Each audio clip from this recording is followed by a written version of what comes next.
So we are live on. Yes. I call to order the Accommodation Tax Advisory Committee meeting Wednesday, November 15th at 6 p.m.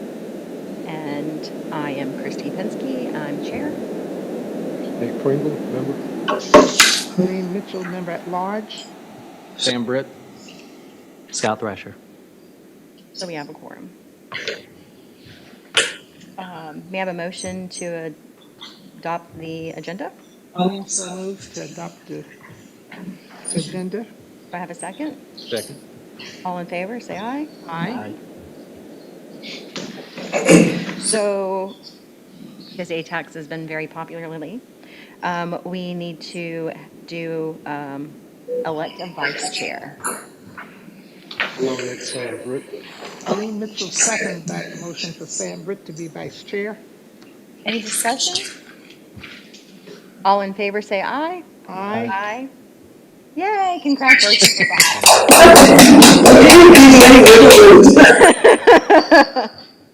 He only has to do it till June. He's fine. Okay. Can I get a motion to adopt the minutes? Do we have a copy of the minutes? They were in the packet. Okay.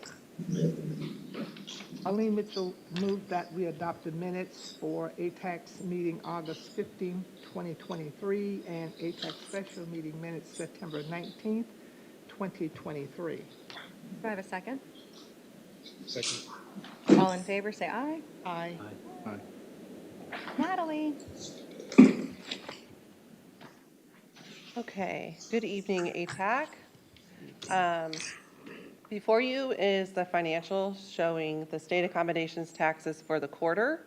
We received $235,638 after the distributions to the designated allotments per state code. The amount available for this quarter is $151,450. There are 5 applicants for this quarter, which total $182,002 for your consideration, and I'm happy to answer any questions that you may have. I have a question. Did we ever find out what was coming back into the account that's falling off after 2 years? We did. I don't have those final numbers yet, but we are continuing to work on what those numbers are that are lapsed. But the amount remaining from the prior, we were projecting around $1,800. So it did go up a little bit with some of the lapsed grants that were falling off. Okay. And I can get that number for you. That's $1,800. Yes. So once we get that back going, can we get that in this? Yes, we will have it as a separate item. Perfect. Any discussion? Anybody have any questions? Okay.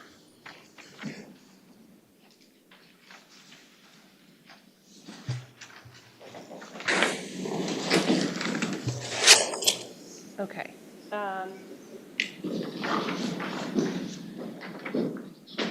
Natalie's not supposed to be doing all this, just so everybody knows. So, yes, unfortunately, Shannon's not here. She had an unexpected death in her family. And Chris was not able to make it this evening, so I am Han Solo, and I will do my best Doing a great job. to answer any questions that you have, and also go through all of the hard work that Shannon has been doing with updating the staff reports and the rating metrics and all of that, so. It looks good. Make sure we'll tell her that. I will.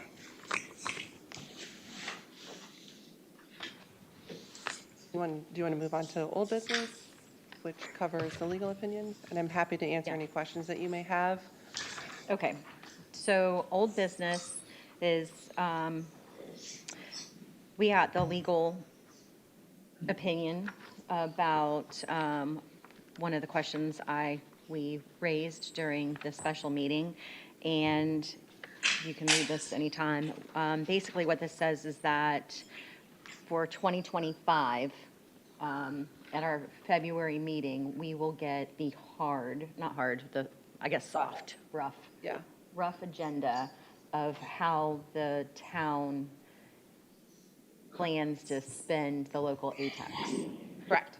And we'll get to look at the budget, look what they're doing, and we can make any kind of recommendations on that. Yes. Yes, because 2024 is already Yeah, they've already done. put it there.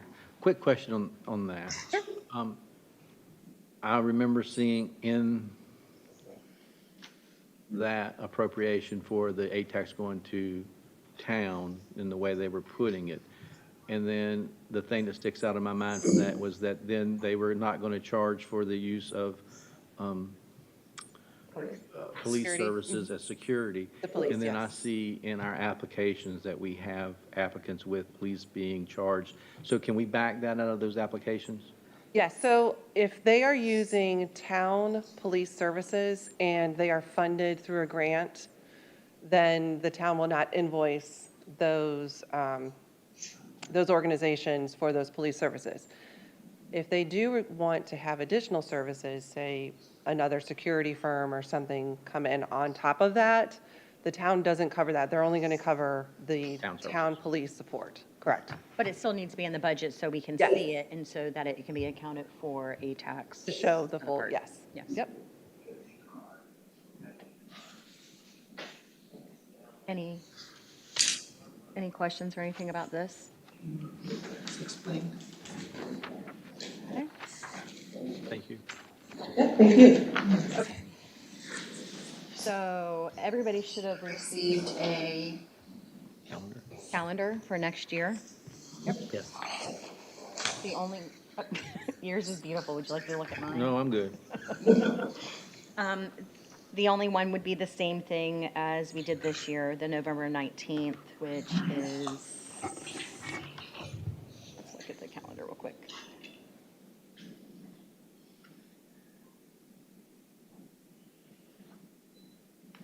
You'd move it to preceding week, correct? Right, that's what we did last year.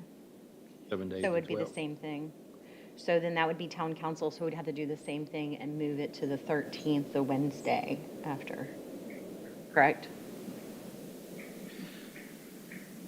So we have it set for the 19th, and Thanksgiving in 2024. Is it on the 27th or the 20, that's the 20? Oh, it's the 28th, so we can keep it that date then. That's fine. Okay. Can I get a motion to accept the calendar? So moved by Eileen Mitchell to accept the calendar. Second? Second. All in favor, say aye. Aye. Aye.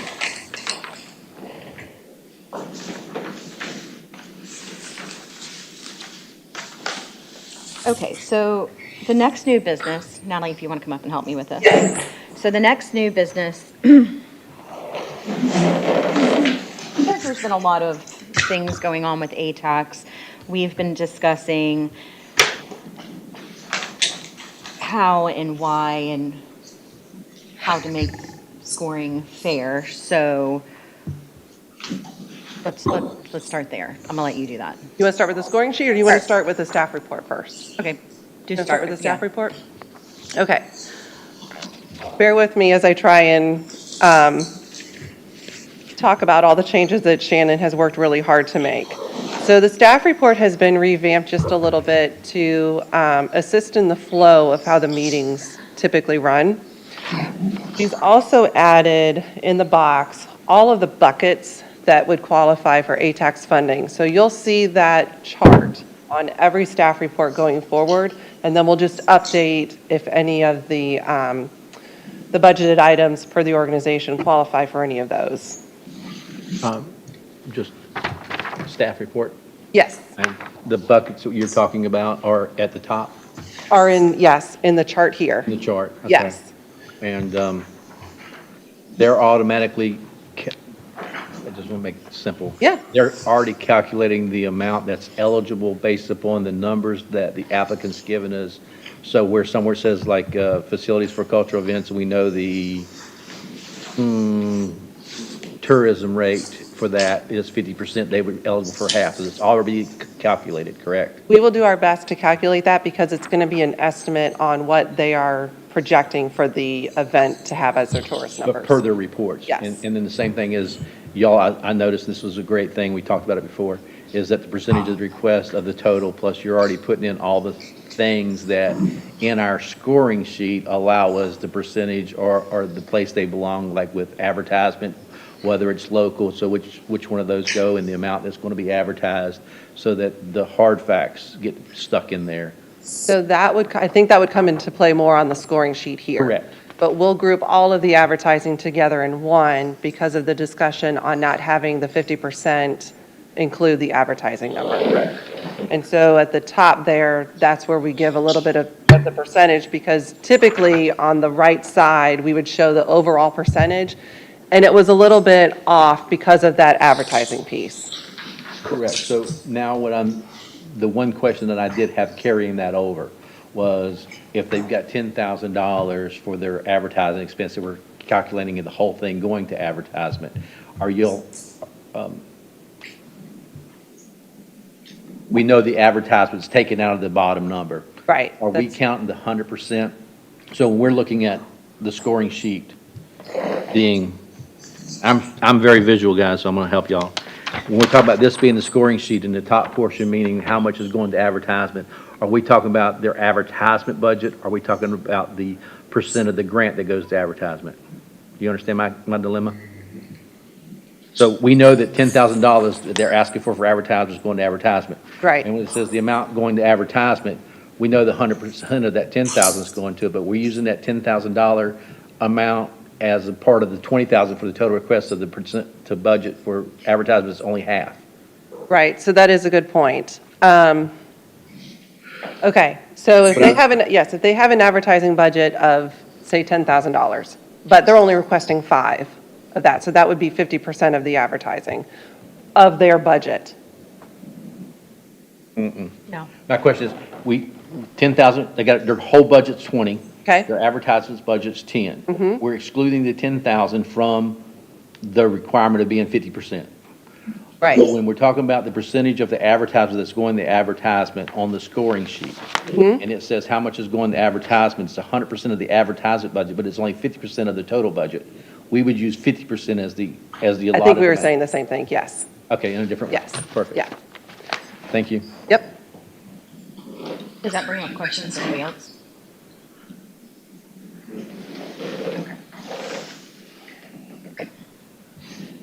Okay, so back on the staff report, in blue is what is calculated on your scoring sheets as an average that is presented to town council at the next meeting. And then based upon what is filled in the table here, it's talked a little bit more on what they're using the advertising for, if it's a facilities, what that's going towards, and the tourism benefit. And then the bottom section is what you've seen in the past. Do you have any questions on the updated format for the staff report, or any comments, or? I think it's a fantastic thing, just. Yeah, make she's it worked public really record, hard on because it. we've really talked about it so many times Yeah. about, so many of those things that can be pre-filled based upon the application Yeah. before we get to talk to the actual applicant. And it makes it simple, it's straight carryover. Yes, good. Okay, so now the scoring sheet has been updated a little bit. I could see where it's a little bit difficult to kind of see where to fill in and what box goes with which description. So we've added a little bit of lines, and we've also customized it based upon the organization that's applying for funds. So if it's a facility, this chart will look a little bit different. If it's an event, this will be a little bit different, or if it's straight advertising, it'll be a different table. In total, it'll still be 40 points overall that's graded. And then, just make sure that you're looking at the percentages that you talked about and some of the details on how to weight your scores. And then this will be what you turn in that we will use then to populate the scoring number. So on that same note, back in the old days when we were using these not exclusively, but to help with the grant request, we used to wait till the end to actually do the grants, because we gave staff time to put all these averages together. Right. So will we now then go back to doing the grants at the end of the meeting as opposed to at the end of each applicant. So I've got everything set up. I can take your scoring sheets and populate the information and then provide back what the percentage would be. And then if you want to look at what that percentage would be based upon what the request is or what you guys have granted So- or recommended. I think I mean, I could be wrong, but I think what you're asking is what we're going to do is everybody's going to turn in their scoring sheet, and then unfortunately Shannon's not here, so Natalie will have to do it by herself, but she'll do the adding. Then she'll come back and she'll tell us what, so we'll have like a 5-minute interim where she does everything, and then she'll come up and say what it is, and then we'll make our Right. motion. It's just we need to tweak something. Right. So do you I'm want me wrong. to gather the scoring sheets before you make a recommendation on an award or a recommendation for funding for council? Yes. Okay. Okay. Okay. So then, is there anything else we need to add to that? I don't think so. I don't guess think we'll so find out when we get there.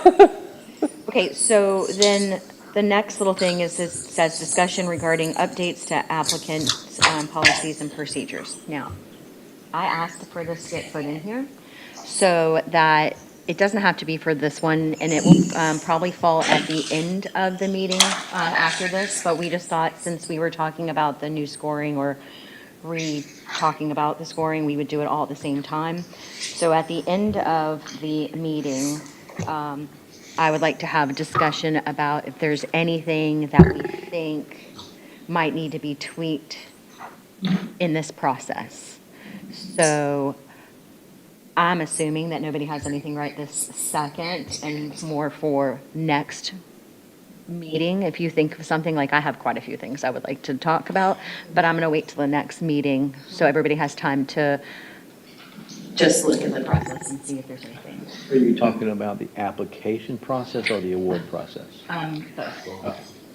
100%. And if I may, Christie? Sure. Okay, some of the things that we were talking about was when the application is submitted and you have your budget, like that's then what you are going to vote and review on for the organization. Another thing that we had talked about are like certain requirements that may need to be in place before the applicant needs to come before you as far as timing. And then another thing that we had discussed was if there is a grant that's already awarded to an organization, should it meet a certain threshold before they come in and request another grant? So just some things to think about. And to Christie's point, this will be kind of an ongoing discussion, and then it'll be up for the committee to take a vote on how you want to handle some of those. Instead of having a workshop where we just all day Yeah. long do it, we'll just do a little bit each time, or as things might come up.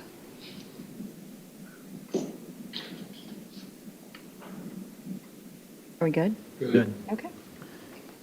Is there anything else we need to add to that?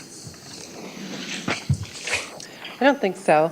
Okay. I think you're doing a But I great know, thank you. I know that Shannon has been working really hard on all of this stuff, so. Okay, so we'll go ahead and start with the applicants. And so New Bluffton Worship.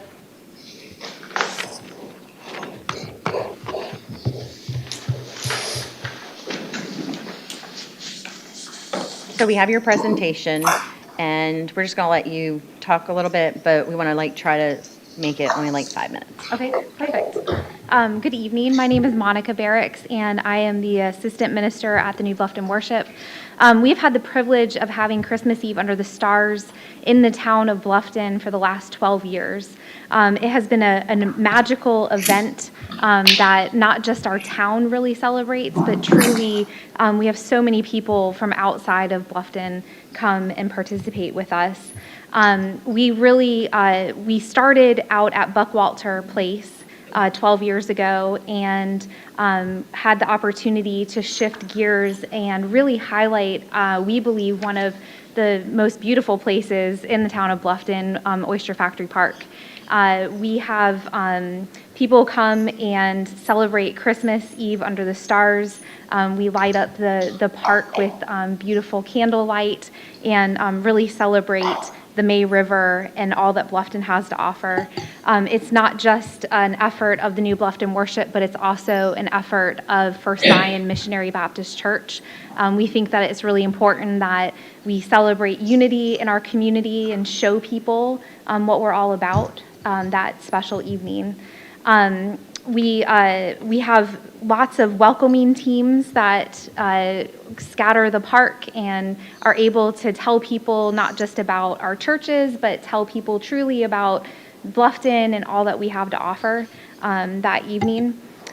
We really do take to heart the vision and the mission of the Bluffton community. We really feel like our efforts are really a community effort, building not just the kingdom of God, but building the community. And so the vision and the mission statement as a community partner, we take those very seriously, and our people really hold true to those. We have such a great opportunity where, like I said, we've been doing this for 12 years. It really has become a tradition for people. Again, not just people in our community, but we have so many people that have visited that continue to come back because this is something that has been part of their family tradition to be part of Bluffton. So our event typically attracts 1,500 to 2,000 people in just one single night in Bluffton, South Carolina. Of those attendees, we really do estimate that there's about 30% of them that are out-of-town people that are residing outside of the 29910 zip code. And I will say that our community of faith is roughly about 200 members, and we have been very successful within our own congregations extending to other family members outside that don't live around here to invite them and say, you know, please come and celebrate Christmas with us. Part of the event also is really trying to help people feel that state of mind, that Bluffton hospitality. So we create this really awesome hospitality station outside in the pavilion, just to really try to make it a special event. This is a great picture of all of the people that we could capture in one photo outside at Oyster Factory Park. We've been successful for several years reaching out to WSAV, doing some TV interviews. We also do mass mailings that are outside of our zip code, outside towards Jasper County, Beaufort, out towards Savannah, and advertising in magazines as well to get the word out. Like I already said, our members within our own congregation definitely spread the word and are very successful. Both churches do live stream church services on every Sunday morning. So from now until Christmas Eve, it's a great opportunity for us through social media for us to spread the word. We have lots of people that tune in that are outside of our area. Here's some more pictures of our event and just how beautiful it is at Oyster Factory Park.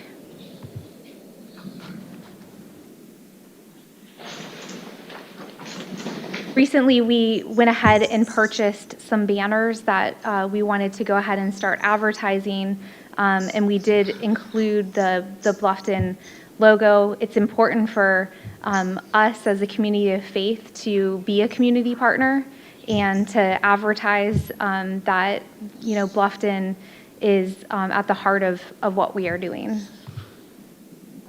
And then that will bring you to our budget.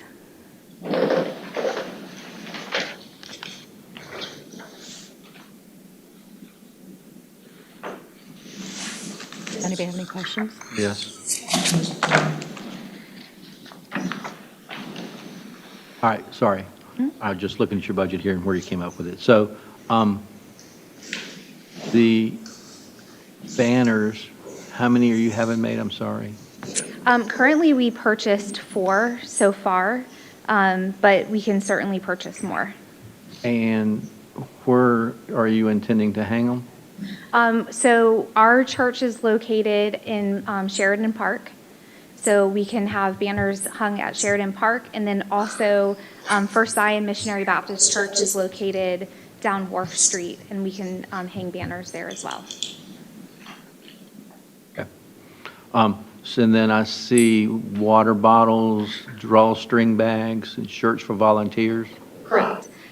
So one of the things that we do every year is not just create an opportunity and an experience for people, but we truly want our families and our community people to walk away with something that will remind them of where they were.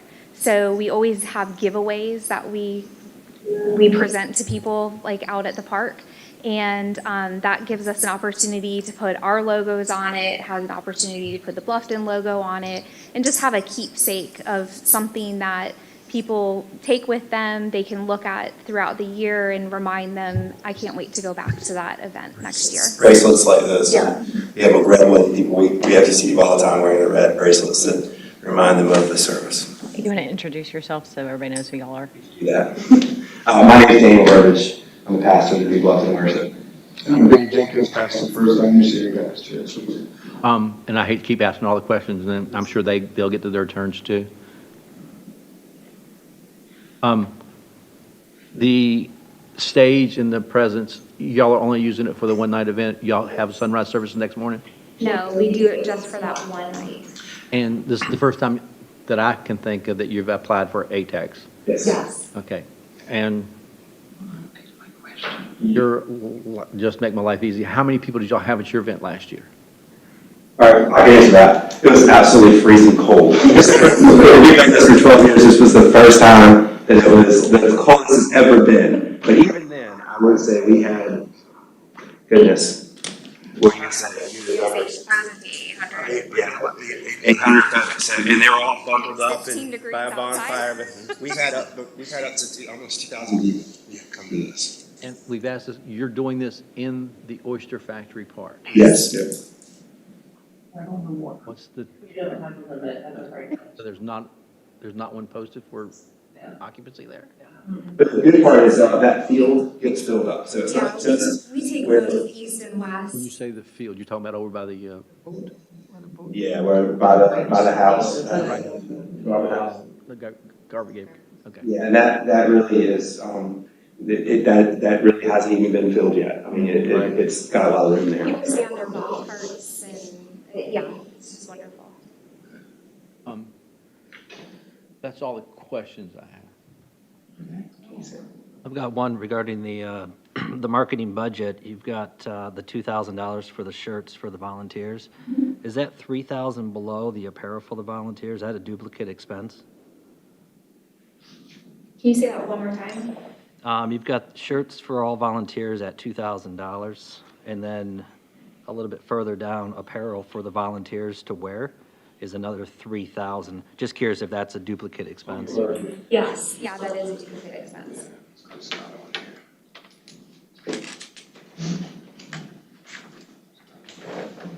And your church is located, I'm sorry, I know you said so, but Sheridan Park. in Sheridan Park? His churches. I know where his church is, I just want to make sure.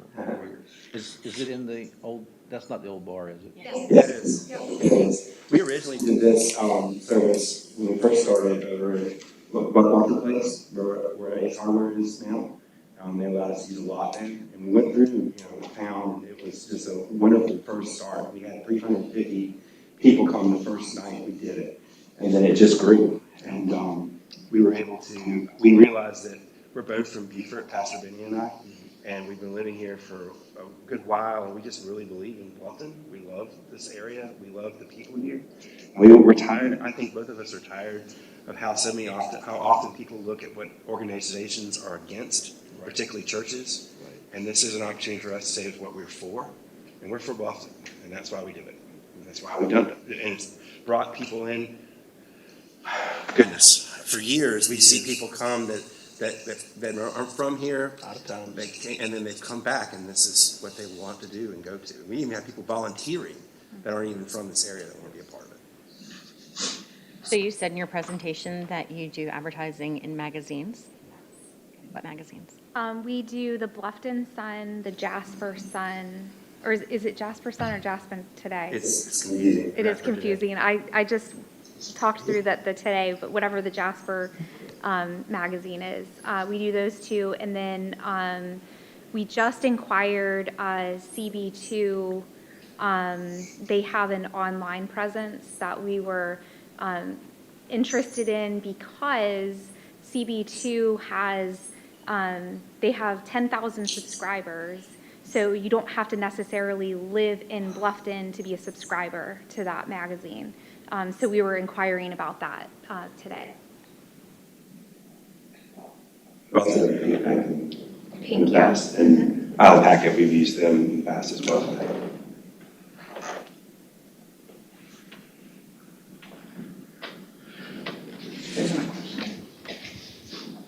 Thank you. Thank you.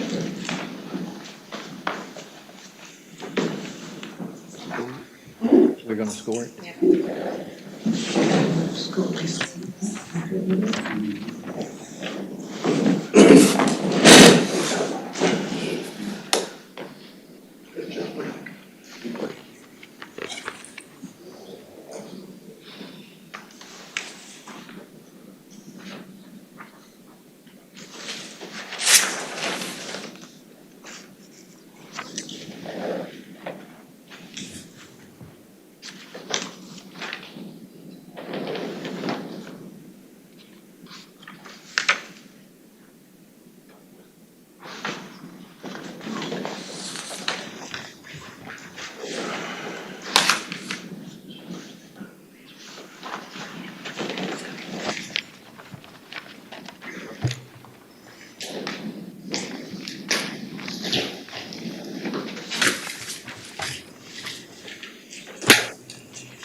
Right.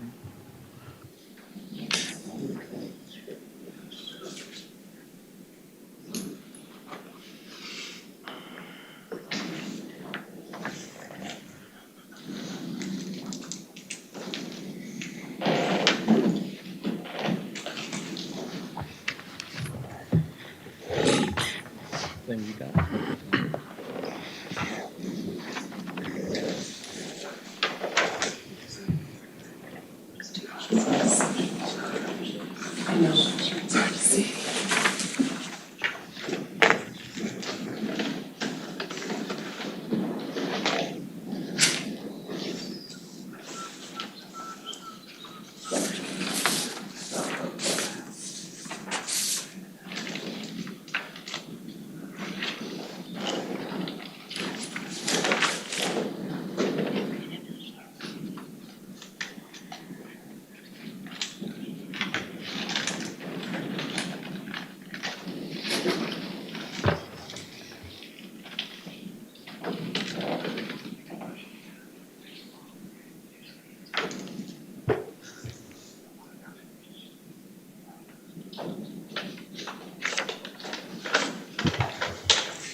fast as I can, I'm sorry. You're fine. Takes longer than you think.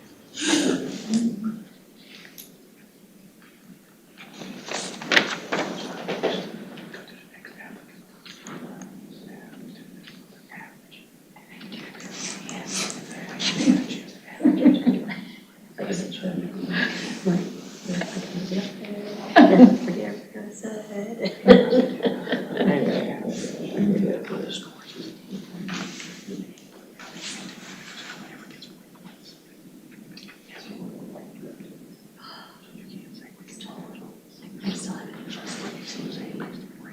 changed thing. Like, I came back, I still haven't. Because minimally I'll encourage him, I do. It's the ugliest.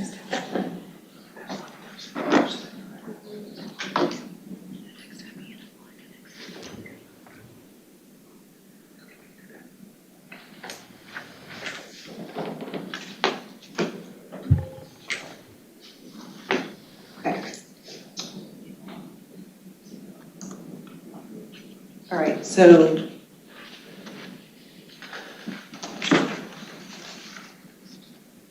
The average out of 40 came to 22, which is 56%.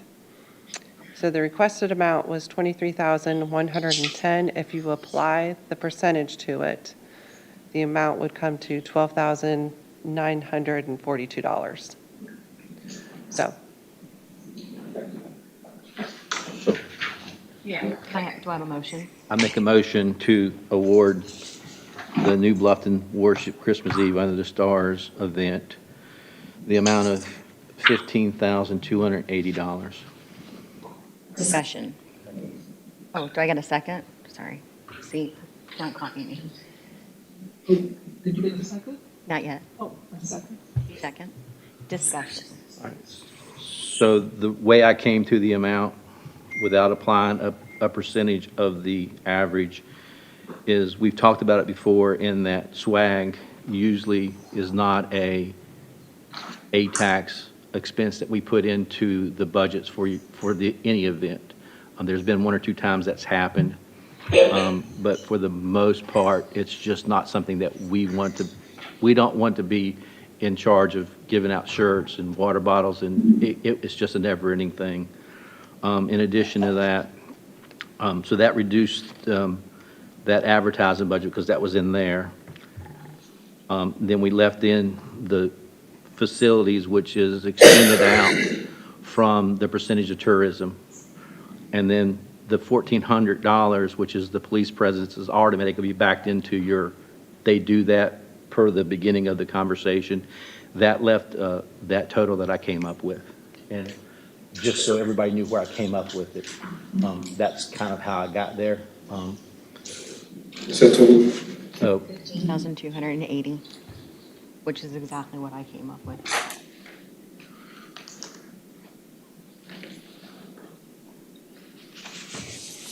anybody else? Any other discussion? No. Okay. All those in favor of granting $15,280 to New Bluffton Worship Christmas Under the Stars? Aye. Aye. All right. Yay! bless you.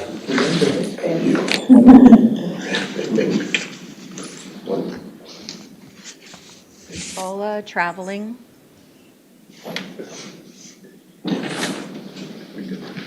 Theater, sorry. Good evening. I'm sorry I'm not able to meet Shannon. She's been great by phone. Yes, probably please go and ask for her. I will, thank you. I don't know nothing else, but it's going to be a good story right here. Good evening. Good evening. Evening. My name's Denise Mason Bullitt. I'm a new transplant down here. And so, it's been a lot of years working with nonprofits, my entire professional career in many manifestations. And now I'm here and helping working with some of our low country nonprofits and seeing how we can continue to grow and help them become more and more vibrant and increase their impact and celebrate the wonderful place that is the Low Country. With me is Aunt Pearlie Sue of the Gullah Traveling Theater, Anita Singleton Prather. Have any of you seen any of her shows? Yep. Okay, we have a couple people who've seen them. And most of her shows have always taken place in Beaufort, in historic Beaufort, usually once or twice a year, and they're always sold out audiences. And she has, over the last 25 years, grown in popularity. Um, there we go. Grown in popularity, national acclaim, working with the likes of PBS and various television. She's presented in front of the United Nations. She has become known as one of the Low Country's greatest treasures. If you haven't seen a performance, I encourage you to do so. I think you will just love it, and it's more than loving it. You'll leave inspired and hopeful and joy-filled. And it is a wonderful celebration of the best of who we are as a people. Very diverse populations, and people from all walks of life come and celebrate this occasion. And I will say, 20 years ago, the Decoration Day play was one of the things that brought me to the Low Country for the very first time. And it took me a long time to actually see the play. I kept missing it. I kept getting here on the wrong day. And apparently I'm not the only one, because the Beaufort Port Royal Convention Visitors Bureau has been really encouraging the Gullah Traveling Theater for more productions locally. They get daily calls and invitations to perform around the country and even around the world.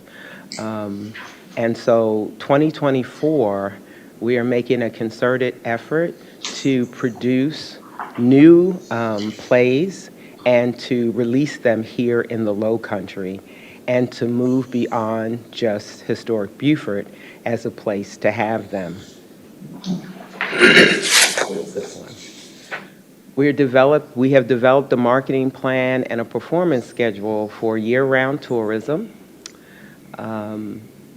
We know that her venues are normally sold out, and we are looking to diversify and bring more people into the performance space to experience and learn and celebrate, so that the Gullah culture, that is an essential part of what it means when we talk about the Low Country, continues to be celebrated, honored, and that generations will continue to learn about the many contributions and the way that this part of the country has helped to shape America.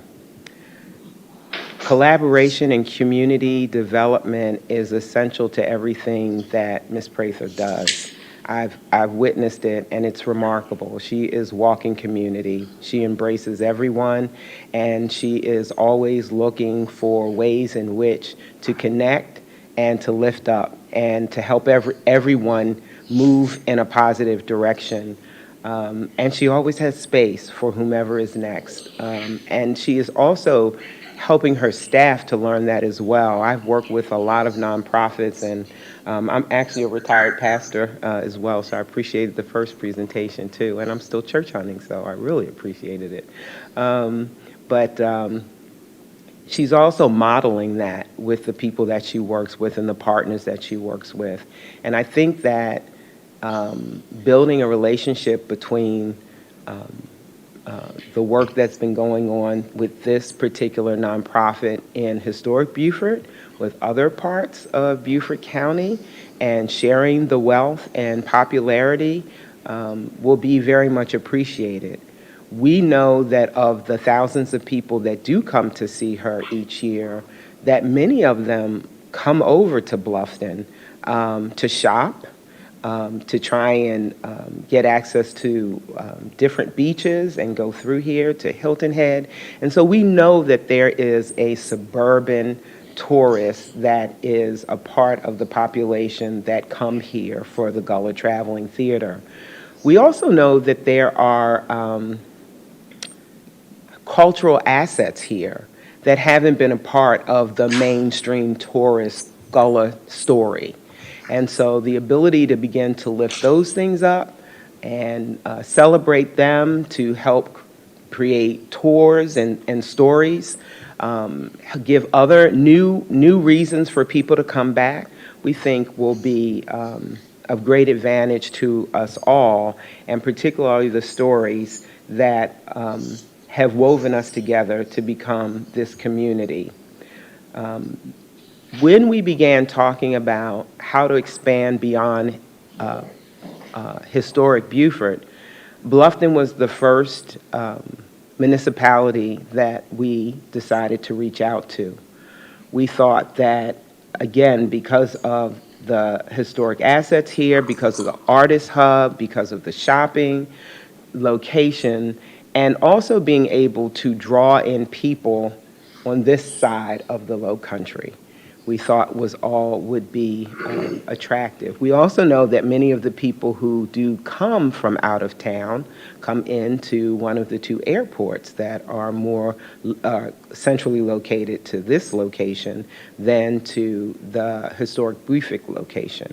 And so that is why we're here today. This is the first stop on our expansion plan. With downtown Beaufort having so many wonderful, so much personality, Low Country personality and resources and things to celebrate, we know that this is a place that will embrace the storytelling, the historic, the arts, the culture. And the one thing that I will say about the Gullah Traveling Theater is it's more than about the show. For the Gullah Traveling Theater, they really try to immerse visitors with a Low Country experience. And so we get calls for busloads of individuals to come to this area to see one of her plays. A church in another, out of Atlanta or out of somewhere in North Carolina, say, we want to bring a group of people down to the Low Country for one of your plays, and they call, and we want, 50 tickets, 100 tickets, but we're going to be coming long distance, and so we want to do more than just see your play. Can you help us figure out where we'll eat? There's a couple of things for us to do. And so the Gullah Traveling Theater is also working in collaboration with other local business owners, with tour groups, with the hotels, work together to put packages together for people, and not to just benefit the Gullah Traveling Theater, but to benefit the businesses and the other organizations in the community, and so that everybody is able to take a part in the economic impact that that group of 100 tourists has when they come here. Our goal with this proposal is to introduce these plays in a venue here in Bluffton.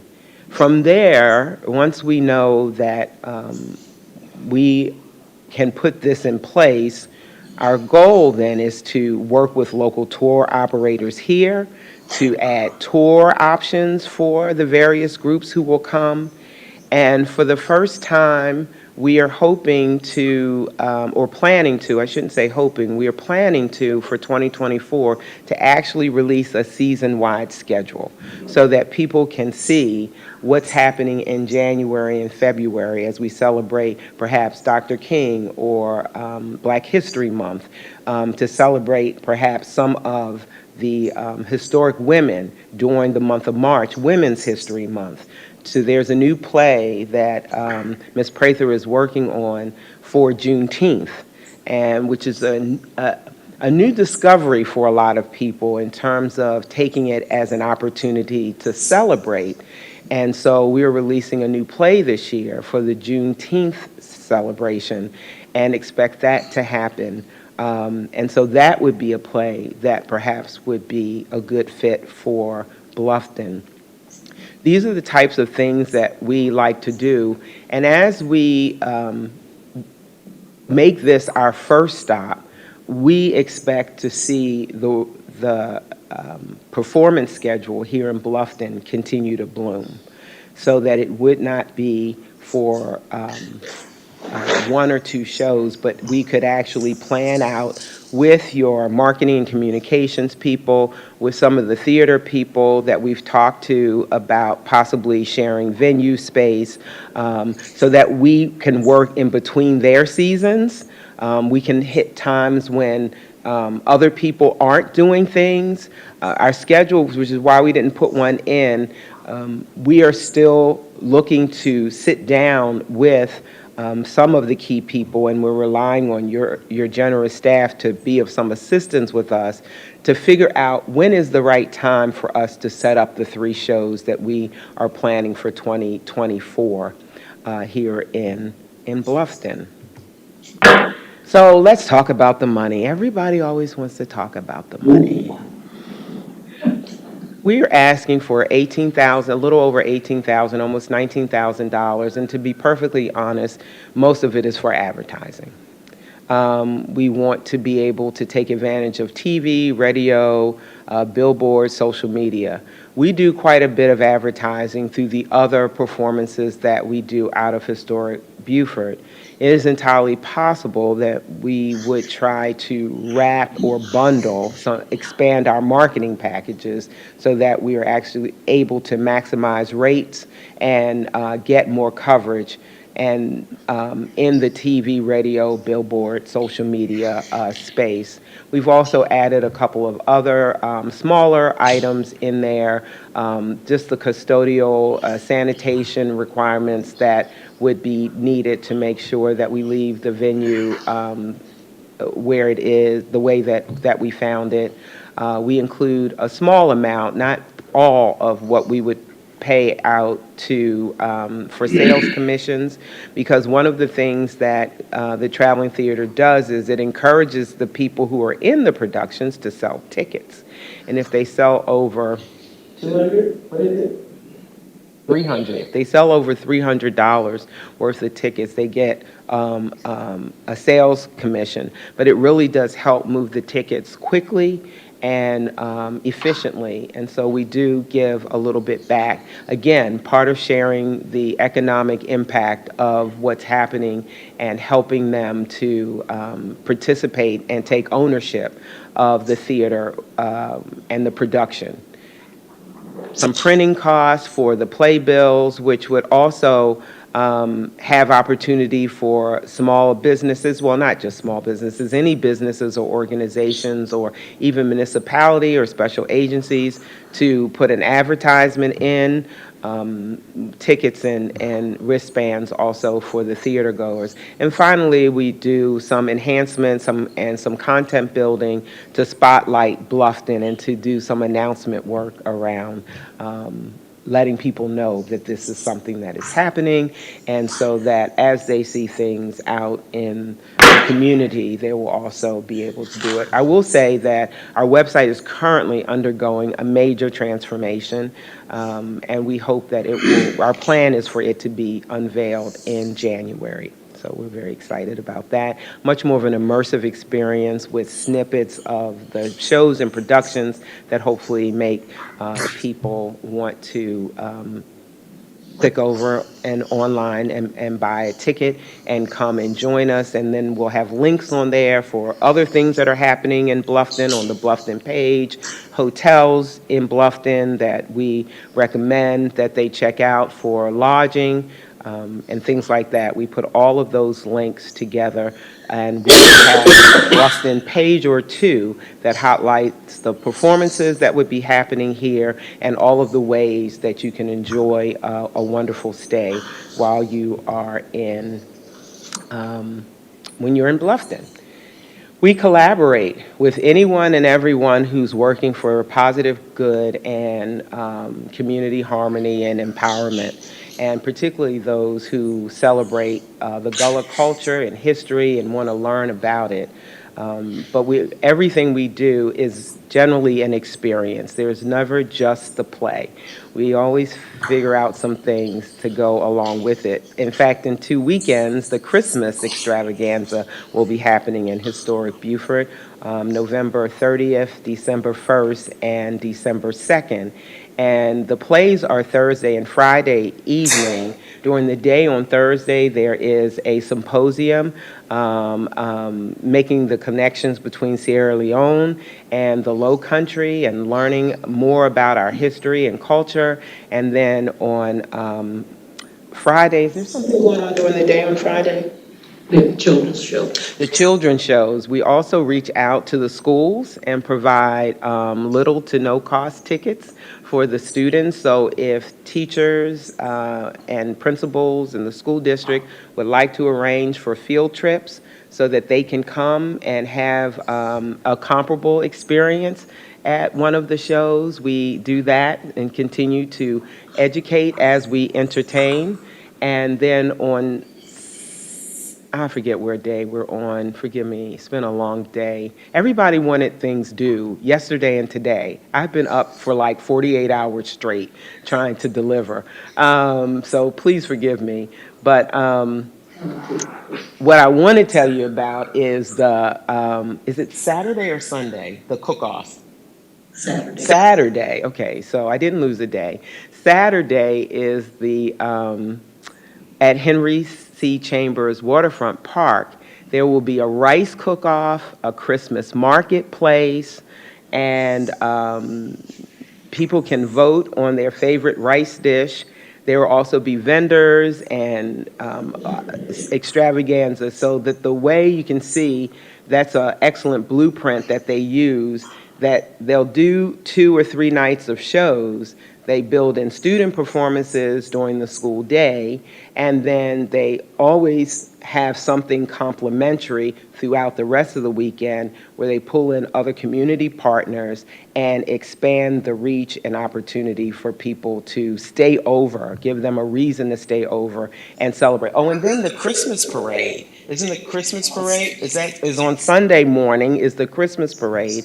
And we also publish You want to just give us the flyer? Oh, yeah, I'll give you this. oh, sorry. We got Cliff Notes Well, right that's so there. you can We're gonna take it start wrapping home. up too, thank you. I like that. Ask me for more. Thank you so much. Yes, give one too.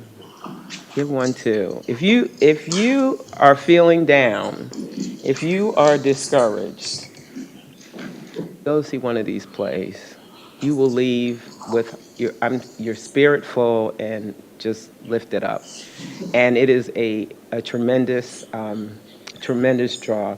I will also close and tell you that Ms. Prather is probably the Convention Bureau's favorite performer to travel with them when they're going out selling the Low Country at Convention Bureau gatherings throughout the country all year long, where people who are in the tourism business want to know where's the next best place to go that we haven't been.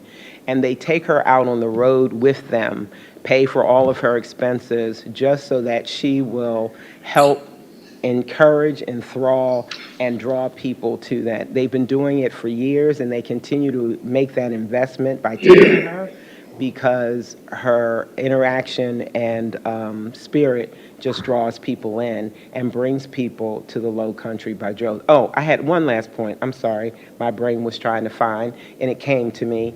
I wanted you to know her website analytics. She's hired this professional grant strategist, so I'm teaching them stuff about website analytics and data, and we're working with the Convention Bureau and pulling numbers. Her website draws people from, in the last year, 41 out of 50 states in the United States and over 25 countries around the world. Unique visitors who visit her pages multiple times. You can see the peaks around her show periods. And so our goal is to strengthen those peaks and make them more consistent year-round. Thank you so much for Thank listening. you. And tolerating my brain that's a little slow tonight. And Ms. Prather is here.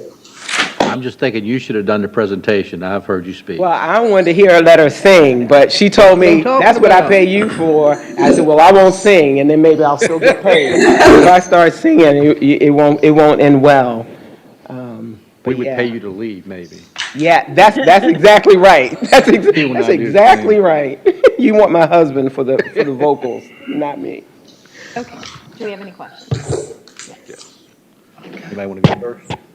I'll go first. I've got a question just on the, just so I understand correctly, when you mentioned 3 shows, is it 3 weekend shows in 2024?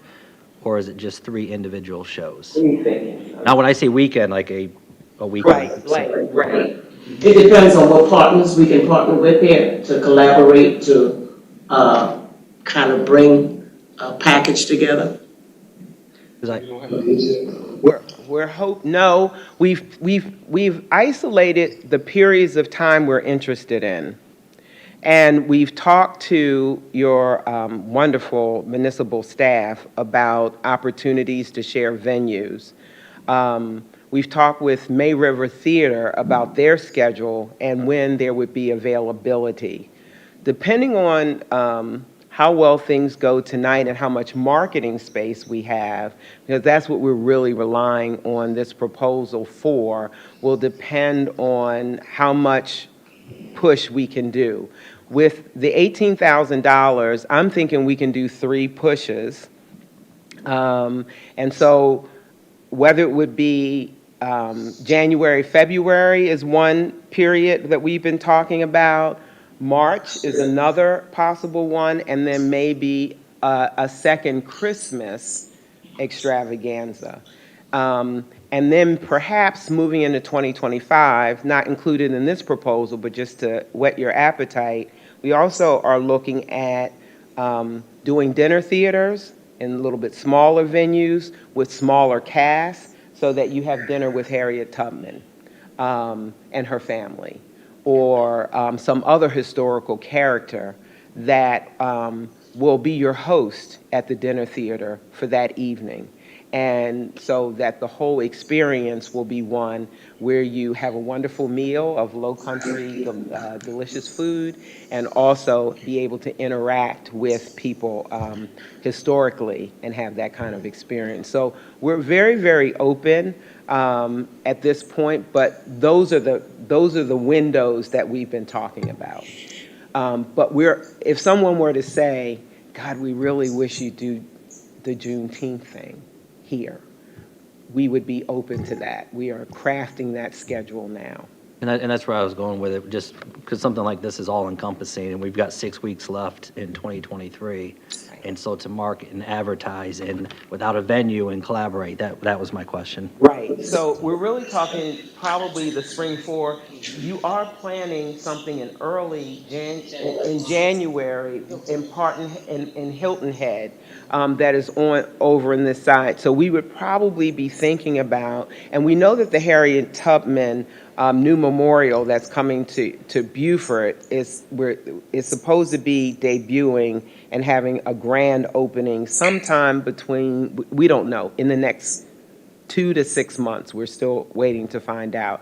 So some things we're trying to time perfectly, but we probably would be talking about launching something like in March or April, June, July, and then something in the winter. Thank you. I would say we have great resources for you. As a matter of fact, behind you may be somebody from the May River Theater who can help you out there. And we already, For money too. Yeah, we already have tremendous cultural events over here. You guys will be fantastic to watch. My issue would be not a plan. You want to do it, but you don't have a venue, you don't have dates. Typically, when we see an application, it's for these 3 dates at these 3 venues with this sort of a thing. In theory, I really want to support you in whatever way we can, but I have a hard time without knowing, you say you come into Hilton Head, that's wonderful, but that's their ATAX. Right, You say right, you're going right. to come to Bluffton, but, Bluffton's not always Bluffton. It was actually the Hilton Head invitation that inspired us to start thinking about Bluffton.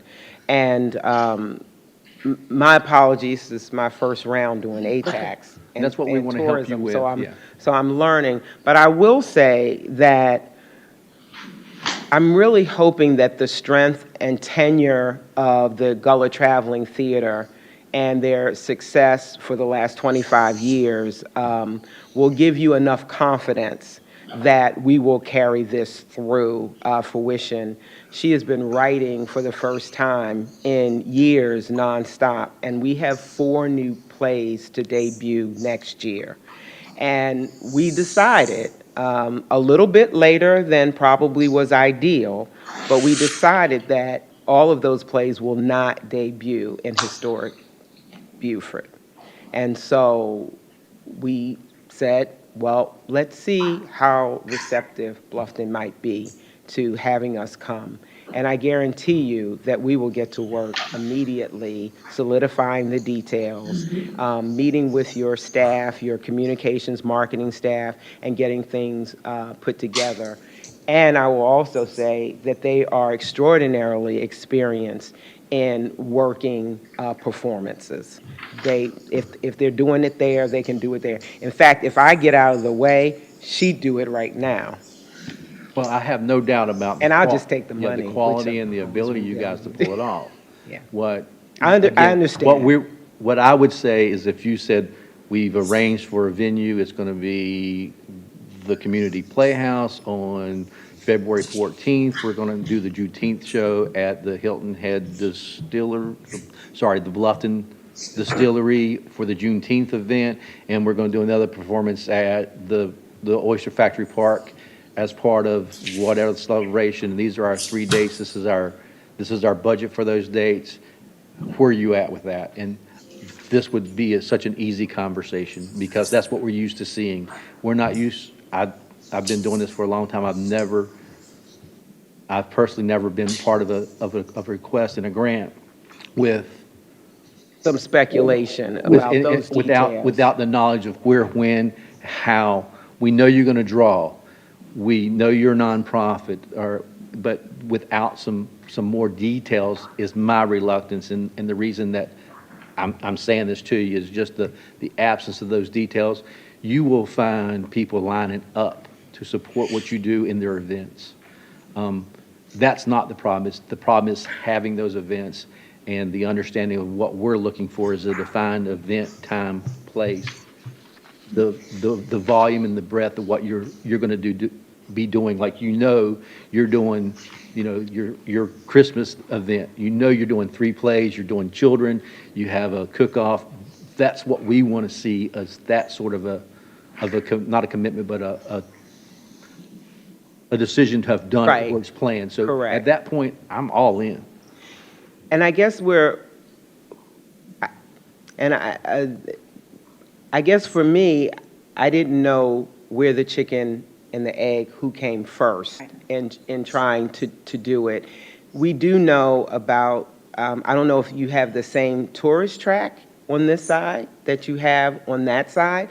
So these were things that we want to sit down with people and get information. We started to make suppositions, and then we said, well, but this is Bluffton. This is not Beaufort. Their seasonal track could be very, very different. And so we're looking for those windows where things are not happening and that we want to bring some new energy to some of the flatter times of the year. We just need to consult with and line up those players that help us. Again, we But have fantastic people to help you with that. Right. We will do the work, and I'm telling you, we get it done. They're amazing, and the wonderful thing, it's very similar to some of those supper kits. You can go to the store. I'm a make it from scratch kind of gal. I was raised that way, so it's really hard for me to take anything out of a box and not do anything to it. But I will tell you that when it comes to performances, the Gullah Traveling Theater, putting on a performance, they got it in a box. They only have to open it up and put it on the floor. If we were to pick a date in 6 weeks, they have a production ready. They're already working on these productions. They're already in place. The only thing we will do is pick 3 dates and venues, sit down with people. We really didn't have both the time and the, know exactly. So we'll be on the phone immediately to start working through those details with some guidance, we're hoping, from some of the marketing and communication staff. Please. Okay, so I'm going to make a suggestion. I mean, we can still do a motion or whatever, but my suggestion would be come back, would be mine. So I don't see an issue with this, but it's an if right this second, and I believe with all my heart and soul that you will get it done. Our next end date is the 31st. You can pretty much 31st of December. Okay. You can resubmit this. Okay. And have the dates on there. Okay. What I also would suggest is, so if you're looking at your budget, so I'm assuming this is all for Beaufort, your budget that you've used here, and you've, Right. for Beaufort, it's $5,320.08 is what you've used on advertising, and you already know what you used that for. I would put that more in here, that Okay. we're going to. More specific. More specific. And 'cause- again, I was waiting to take up your staff time until we saw what the climate was like. And I have to say, you guys rock down there. I've been to like every municipality to do ATAX meetings. Gold stars right here. The other thing I would like to see is, so all your events in Beaufort, and I'm going to make sure I come to one of them at the end of the month. I would like to see what your tourist count. Oh, yeah, if we you have that. that, and put that in here too. Anything like that is going to help you more and more. Well, I thought I told you, so the decoration play, the only thing that limits her numbers is the number of seats that we're doing the performance for. But the Gullah Festival, the Decoration Day play, which happens Memorial Weekend, is the anchor for the Gullah Festival. The Gullah Festival is one of Beaufort's 5 signature events that they have every year. That event, on a slow year, draws about 12,000 people. The 3 shows that she does are sold out. So, and they do also overflow into the main stage and do some songs and singing and some, reenactments and things like that.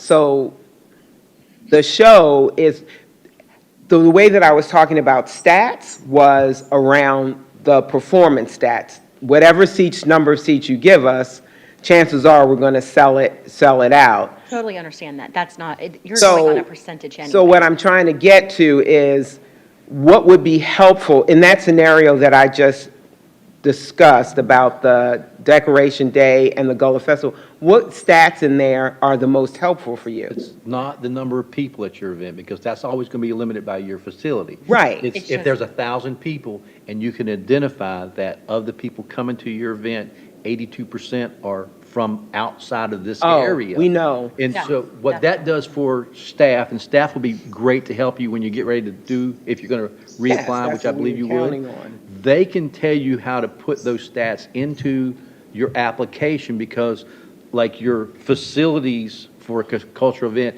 is based on tourism draw. So if you got $10,000 and 82% of that is a tourist-related expense, you get $8,200 of the $10,000 of that cost. So we're trying to bring in those tourists. And so absolutely, between staff and then the chamber, the Hilton Head Bluffton Chamber is a very useful, and then some of the other events that are in town, the farmer's market, for example. I would extend an invitation if you guys would like to come, set up at the farmer's market and maybe do a preview once you get your schedule down for Bluffton. Yeah, the same thing with we just had our fall festival, what do they call it now? Fall festival? For Seafood Festival. Yeah, Arts and Bluffton Seafood Festival, and Yeah. that's ours here in Bluffton. right. Oh, And no, they- I know, They I have came. stages already set up, and Right. so there's all these people that we don't lack for events. We lack for entertainment. Content. Yeah. and so Content. Everybody needs reach out to content. some of those folks, but I would tell you, and for what Well, it's worth. as I can tell you, the Gullah Festival draws a minimum of 10,000 people. 10 to, and a lot depends on the weather. Last year, they still drew 12,000 people, and I don't know if you remember what Memorial Day weekend was like last year. It was like the pastors were talking about how cold it was. It was a torrential storm for 2 days, and people still lined up in the pouring rain to see her shows. I had people say, we lost our money because the basket weaving didn't happen and the drumming this didn't happen. And they had this big smile. I said, well, are they complaining or are they not? They said, but we're here and we're going to see this show. And we know that this experience is going to be so awesome, we don't care that it even rained. And it did. And then Sunday, the numbers were so tremendous. People, because of that was indoor, it was the one thing that went on through those 2 rainy days, kept people here who didn't cancel, the tour buses that didn't cancel, and moved us on to the next one. We know that the Gullah Festival brings in 50% tours, 50% out of town, tourists, people from out of town. And the Gullah Christmas last year brought in 34% tourists.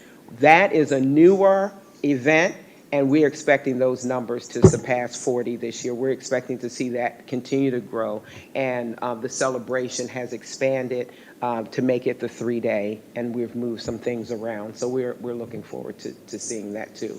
We also include houses of worship, and make sure that people who come in town know where they can worship on Sunday, and try to encourage people to stay over and have a Gullah worship experience as well. You want to ask her if she just wants to read the final? Do you just want to, what?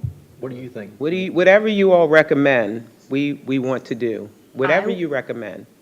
I would suggest resubmitting it before For the the end. December 31st. With specifics. With a couple of specifics. tweaks in it and a program schedule for the Yes, year. ma'am. Absolutely. You ready? She said yes. Thank you. Thank you. Appreciate You your all time. been delight. Thank you. Thank you. Thank you. It's going to be really unofficial. Yeah, So, give me a card. I'm- We love cards. I'm our board president for Mayor Fisher. So, yeah, see that? So, I don't have a good way to just write. Yeah, it's always free. So we have really small windows of availability, Yeah, that's so what she reach told out me. I and did, we'll, I emailed to a couple of them. yeah, it's me you want to talk to. Trust me, it's me. Yeah, I know. And yes, I'm the one who's actually going to give you the answers. Yes. We're 181 But I thought it was around 200. seats and stuff, Yeah. yeah. I mean, we've got, I mean, we're, Right. I mean, we've got a great little theater and stuff. I mean, Yeah, it is. where you're going stuff and, but we have, I would say, when you mentioned that you got plays in the works, we do, at the end of the summer, we do a series of one acts. Where we actually produced a couple of brand new plays and things like that too, so. And after the first of the year, that application opens up, so. Oh, so you applied for that, okay. That one goes through us. Then I need special approval. All right. Thank you. Yes, thank you. Thank you, good night. See you at the show. Yes, ma'am. To make a motion? Yeah. Should we just do that? Okay. But yeah, with outside, but just encourage them to come back with it. All right, so we're going to make this official. Do I have a motion? I'd make the motion to have the Gullah Traveling Theater Incorporated, Gullah Can Fit, come to Bluff and come back with a more fully developed plan so that we can award them the monies that they're eligible for. All in favor? Or discussion? All in favor, aye. Thank you. Thank you. Okay. May River Theater.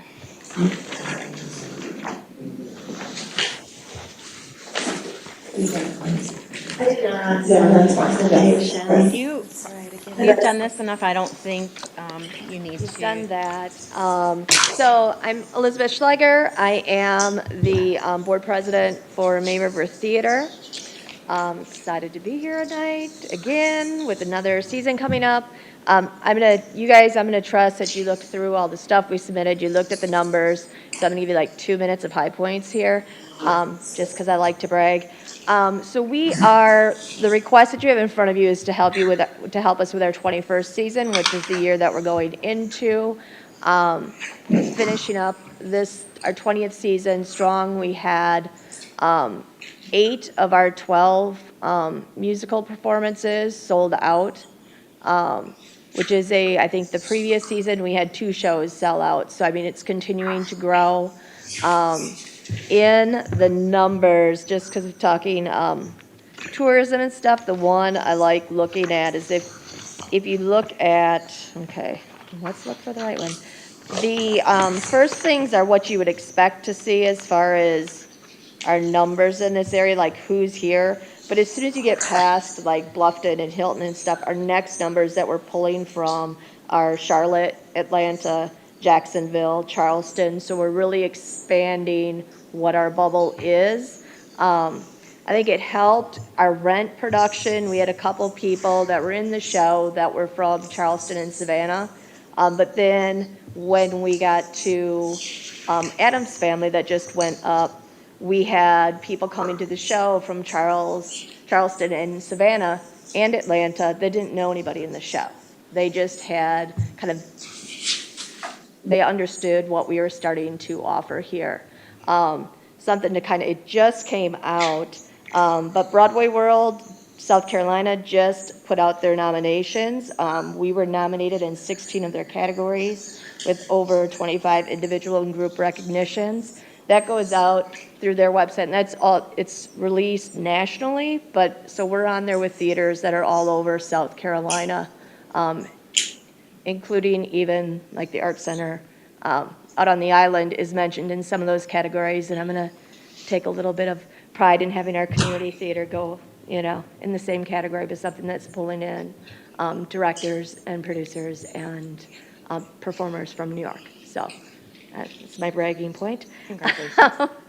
And let's see, what was our other thing that I wanted to point out? Oh, I also think something that doesn't come across in the data, but really kind of expands us bringing tourism is as I monitor our website, all the contact comes to me and stuff, and as people are moving to this area, I probably get at least one email a week that's like, hey, I did community theater in name whatever state it is. I really would like to get involved with this. In fact, I just cast our upcoming production, and one of our actors is moving down from New Jersey. She won't be here till the end of the month, but she'll be in our show in February. And we have another woman that's from Maryland that's just here for the 4 months of the winter. She saw the show we were doing. She's like, I need to audition. We did. So when she's down here, she'll be in our show. So I look at those things as they're coming here.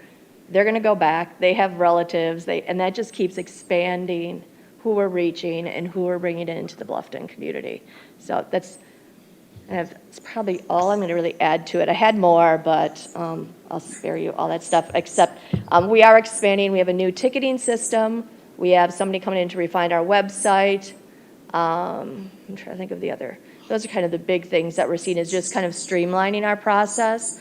We're going to be able to put out all of our season tickets as well as all of our individual tickets within the next couple weeks here, which means as visitors are coming here, because I get those emails too, and they're like, what do you got showing in July? They'll be able to purchase those tickets immediately and not wait till when we usually release them only a month before the show. So it's just it's pretty awesome to be at that point where we can start doing those things, and that's really because of the continued support that we've had from ATAC. Questions? I have just one, I think. Two. Okay. How come your advertisement budget for the category is $28,423 and you're requesting $27,023? Huh? Yeah, never mind. I got a different one. I got the one that came out early in the packet. Yours is the same. Wait, you got the wrong people.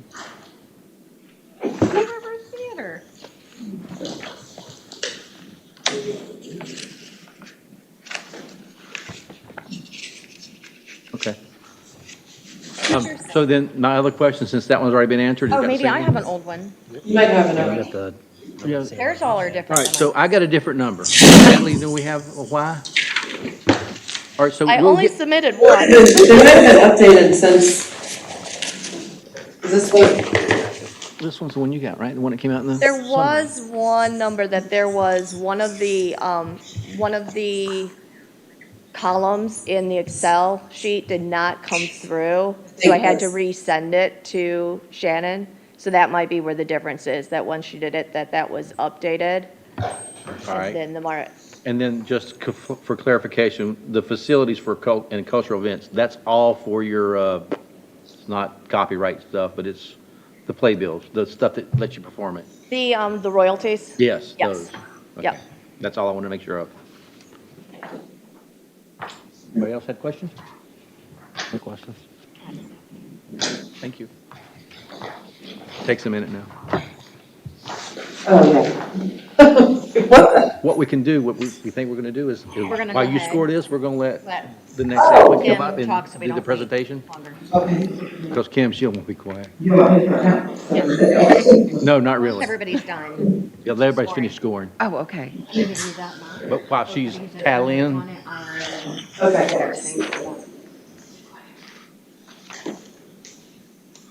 Okay. This is yours. So you can fill in the no boxes. get a total of 4.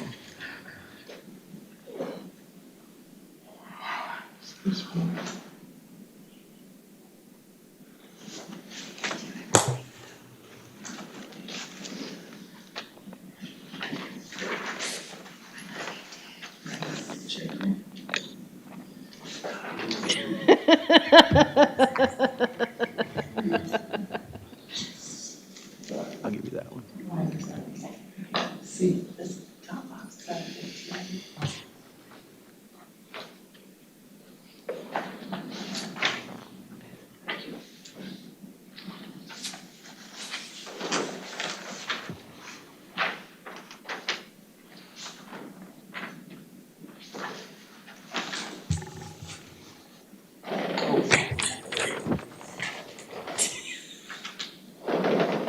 Yeah, so we'll kind of highlight those even more, make them more pronounced. I contemplated putting it in the Can right you box. just, like, maybe make them yellow? Yeah, well, yeah, Just like highlight the whole box? yes, yeah. This is where your number needs to go. We'll put some glitter on it too. Sign here. In your case, here's your sign. I'm sorry. All right, Ms. Fieljack. Hi. I'm Kim Viljak. I'm Executive Director of the Farmers Market of Bluffton. I didn't do a fancy presentation, but I've been up here a while doing this kind of thing, but we have some new things going on this year. For advertising, I took your recommendation from last year and they asked for a little bit more money. We are going to be getting a billboard. We are not sure where yet. It's incredibly difficult to find a billboard, and once there's one available, you have to snag it right away. And the same thing goes with the kiosk over in the Savannah Airport. And so I wanted to focus on the Savannah Airport, the kiosks that are down at the baggage claim. And because those are the people that have luggage, they're going to stay a while, they're going to come into the farmer's market, they're going to buy food, they're going to eat. So that's what I was shooting for. So I don't have anything specific. I have the roundabout budget for those, but until I can give them a yes, we can start on this day, he can say, yes, then this is available, and we can start doing that. And all of the positions that are available now are pretty good. The ones coming over back from Savannah, and then the one down in the baggage claim that I wanted. I didn't get Delta, but I'm shooting for Delta next on that little one. So we are going to do that this year. We're going to do the same advertising that we've been doing that's been working out great. We're trying to find new ways of making money. We've been applying for different grants. We usually get an Ag South grant for $500 in March that we apply for every year. They have collaborated with a building communities association, and they increased that grant to $5,000. And so 275 organizations applied for it, and 42 got it, and we were one of them. So that's awesome. So that's something that's going to help us a lot. My last issue last year, a thing we've been having trouble with is moving all of our stuff, our tents, our tables, all of our equipment. We've never had a trailer, and it's never really fallen into ATAX. And our income that we make from our vendors, we keep very low. Because that's who we're there to support. But now we're happy that we have a little extra money. I actually went out and bought a trailer on my own just so I could get it out of my car. So hopefully we can switch that off. But including in the advertising, I think we came to the conclusion that ATAX couldn't pay for the trailer, but it could pay for it to be wrapped. And it could, as long as it had the logo on it and all of that information on it. I have it in storage during the week. I'm looking for a place that wouldn't mind me keeping it out so somebody can see it all the time. But during the market, it's right there on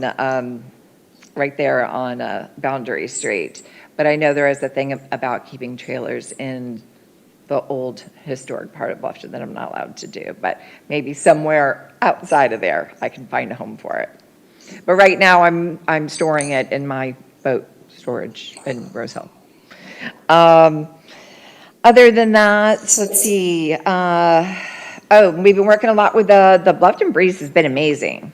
And I know that it seems like it's all locals riding the Bluffton Breeze, but it's really not. We've established this relationship with the motorhome park, over by National. And they've just picked up on it. And so they dump off people at the farmer's market all day long. It's been wonderful. So we still have a lot of locals that are using it, and we're really trying to push that because parking, of course, is still a little sketchy sometimes, but they've been super helpful in bringing us those people that have those RVs that come down here and get them out to the farmer's market. And so we've partnered with them a lot this year. So that's been helpful. Still working with the Hayward House and renting the Hayward House. Kind of still working on that. It's kind of funny that it's hard to break people of habits and try to get them to go past a threshold, but that's where we have our live music, and we're trying to have more vendors over there. And I know they're making a lot of changes, so we're working with them, trying to work together on Thursdays. Let's see, what else? That is about it. We worked a lot with the Bluffton Hilton Head Chamber with their leadership committee, and they did a lot of our surveys for us. And that's always the big question with us is who are tourists that come to the farmer's market. It's very difficult to figure that out because they come from all different directions. So we have a little method that we use. Every couple hours, we'll go around and do a survey. How many people? What's your zip code? And so I've been using all the volunteers that we can get, and we're kind of still right where we are. It varies throughout the year, but we're still at that 75% out of 29910. And we have the same people that come back year after year. Back in Canada every February. We have our favorite families that come see us. So things are going great. That's all I have. Simple. Any questions? Questions? Nothing here. I do. I have Okay. questions, of course. Okay, so in your budget, it says facility support. Yeah. So explain what that is, please. Tents, tables, barricades, cones, speaker, extension cords, what am I missing? Those type of things that we don't have down there. I did that because not everybody's not here. You have that broken down? Your 5,000 for what that is, what that breaks down to for like all your tables and your chairs and barricades, because like barricades don't count. No, but well, we have there are sawhorses, so I have to make signs for them. So we put the signs out when we close the road 2 hours early. It's those kind of things. And then, of course, we have the police barricades that we use, but those are the ones that we actually have to purchase, and signage and banners and all of that.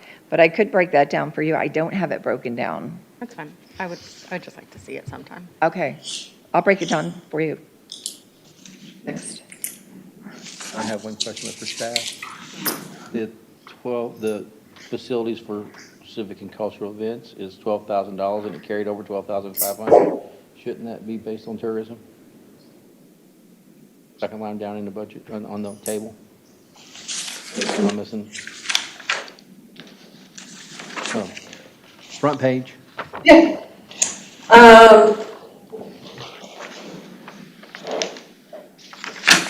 I'm looking at the state. So it says, let's see, I can read it verbatim. Monies can be used for construction, maintenance, operation of facilities, for culture and civic events, including construction and maintenance, access, blah, blah, blah. Eligible expenses under this category can include costs incurred for a civic center, museum, or coliseum. Monies can also be used to fund the continued operation of such facilities, including management fees, or to pay for those who work in the facility, as well as cost to repair. Please note the facility must enhance the ability to attract and provide for tourists and cannot provide a purely local function or benefit. It does not have the qualifier like some do, like for public facilities. Isn't that what this is? So public facilities are for facilities such as restrooms, dressing rooms, parks, and parking lots.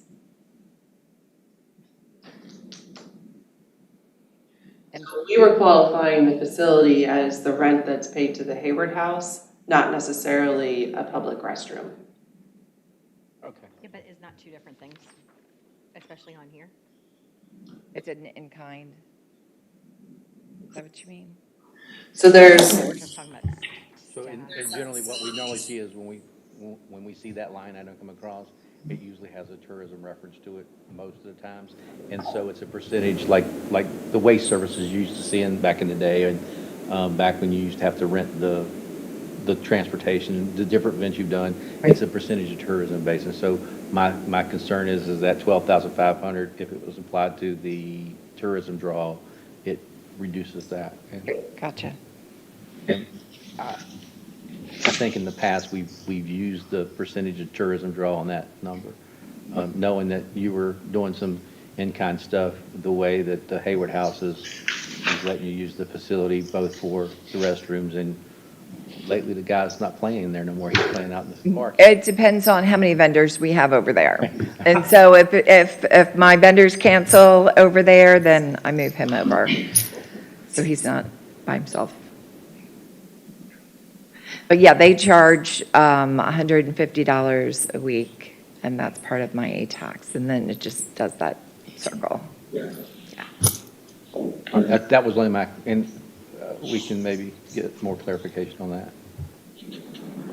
And we do have limited funds again. Yes, so that's one of the questions I have. Natalie, what is our amount that we have that we can? We started off with 151. Oh, 151. We had 18202 in things. At this point, we're down to roughly 156. I didn't write down the first one. Sorry, didn't I? That would be the small.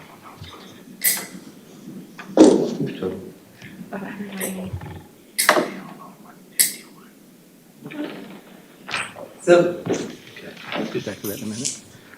Go ahead. you said 136? The available after the recommended. Oh, I'm sorry.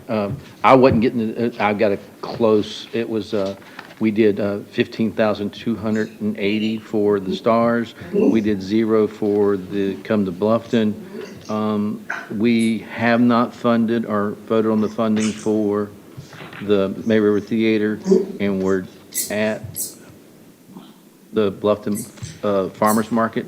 But after the Gullah the Gullah Theater, Traveling Theater, we were roughly at 156 out of the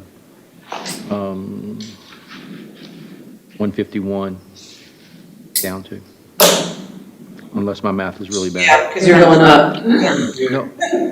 No, I'm sorry. We started off at 18202. Oh, you're taking the amount from the request. I'm going backwards. Okay, you're using that number, okay. That's why her numbers don't look right to me either. It's easier for me to go backwards than forwards. So I'm, did you get, anybody else have questions? Questions, Farmers Market? Thank you.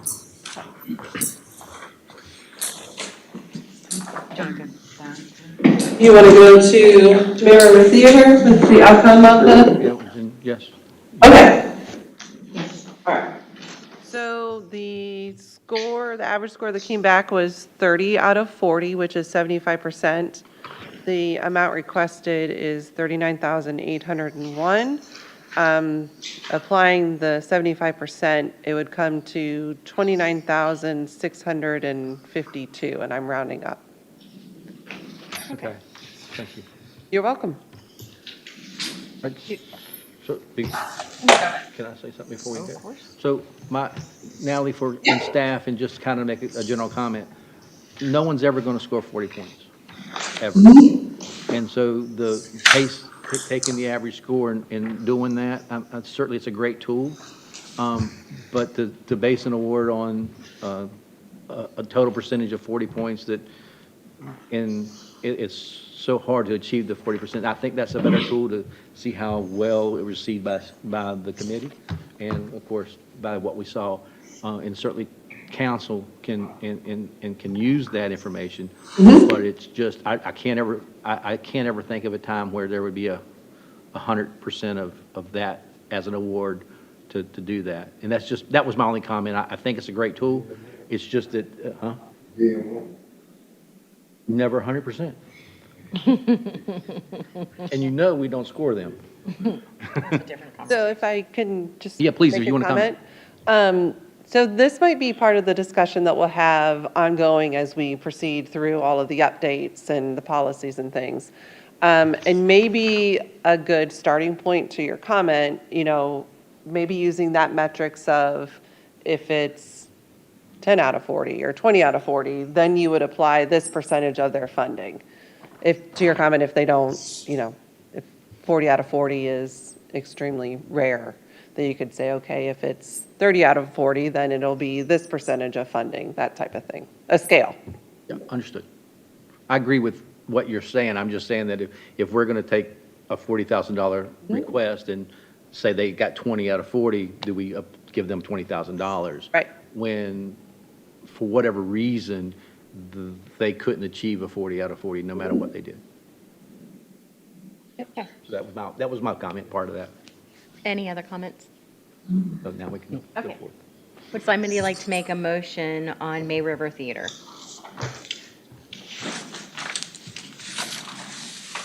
What's your number again? 41202.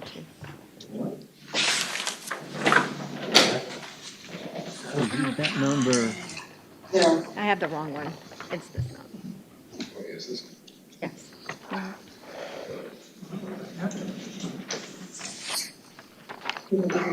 A motion? Yeah, I make a motion that May River Theater be awarded the amount of $39,801. Do I have a second?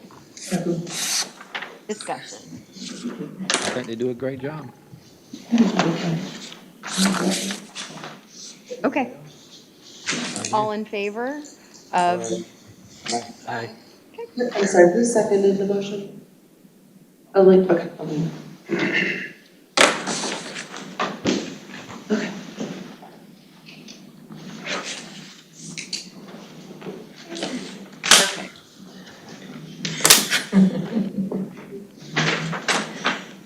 finger, get ready to tell me I something. know, I wanna, I think we're, well, you go. So when we have that qualifier, that it has to be, for the shuttle. And I was looking for that language in the. So I think the difference is the way we're reading in the application. I'm taking it as a tourism qualifier, and staff didn't. They took it as, If it's needed to facilitate the event for it to occur. so we just need, I guess, in future, get that clarified a little bit. Okay. Does that make, you know what I'm, you know where I came from, right? Was that it's, to me, that's public, is because it's our, whatchamacallit place, our, no, using the Hayward House, that's our chamber, I mean, our weapons center. You know, for all intents and purposes, it's public. Anyway, another story for another time. I mean, they're a private organization acting as a public entity, but. But then it just goes right back to the tables and chairs. Yeah, which I agree to. It's, all right, Okay. is, Yeah. are they not, we're not, it's Okay. withdrawn, right? Yes, so our last one is Bluffton Chamber, and they are going to present at the next meeting. So we're under budget. Hence, I that's gonna got be you. our number, All right, which is under what we're supposed to have. That's what I was for asking. now. Okay. So the number that came back was 40, no, I'm kidding. No, it was 33 out of 40, so 83%. If you apply that to the 55,300 that's being requested, that amount would be $45,622.50, or 45,623 if you round up. Can you repeat that number for me now? With the percentage applied, if we round it, it's 45,623. And the total, I'm sorry. The total amount requested is, With your The over under. With the percentage? No, the over under. The, 40 what was the average? 33, 33 out of 40, thank you. or 83%.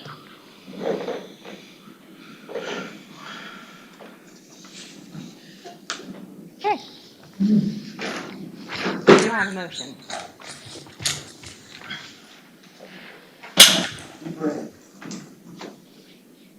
I make a motion. I make a motion that the farmer's market of Bluffton receives $55,300. Do I have a second? I'll second. Discussion? I would still have concerns about funding the full amount for the facilities, only in that I think it runs back into that, but outside of that. You mean the Hayward House itself? It's more, Where you're putting in for facilities for subculture, I think that those facilities where you're paying, it's the Hayward House plus something else. The Martin Family Park is considered in kind, so there's no exchange of money there. And then the Hayward House, who is trying to create money, keeps upping my charge, so I have to up my charge on here, is charging me $150 a week to use that facility. So I'm fine to leave it as requested, let somebody higher up on that food chain make that call. Maybe by then staff can give a better, to council, what that, how that would apply, if it applies. It's just, in historically setting up here, we try to have a percentage of some of that stuff based upon tourism draw, and you're so far up on tourism, that it's still most of the number. it's odd because people, whether we have a vendor over there or not on a particular market, people are gonna go over there and sit anyway. And with their staffing issues that they've had, we've sort of been in a welcome center on Thursdays, which I don't mind, which is great, we love that. But, we just have the singer over there for the stage and for the lectures and trying to help them. That sounds like a double in-kind situation. You staff it, and they don't charge you $150. Maybe let's just start with that. Let's leave there your discussion. Yes, you can. Please. So the way that we, sorry, up here. Stuff everywhere. Okay. The way that we were categorizing the rent as the facilities, because she was having rent for the overflow, and it would need to occur in order for that event to happen. The public facilities, it says it must enhance the ability to attract and provide for tourists. So I think that there is a little bit of gray area there, but we were considering that rent portion as a necessity for the farmer's market to occur because it was growing. Okay. So, And it wasn't necessarily, like, if you have a restroom, everybody can use the restroom whether or not you're a tourist or not. And so that's where that percentage is applied to a restroom or trash, that sort of thing, because it's being increased, like if you need to have porta potties or. So what I hear you saying is leave the full amount of 12,500 in there. That's the way that we were applying it. Okay, understood. so my only concern about that is extension cords, safety mats and stuff like that, because that is going to make a left-hand turn on other people. I'm happy to. I'm not going to change it, I would take that out of the report, personally. Okay, discussion, anybody else? Okay, all in favor, say aye. Aye.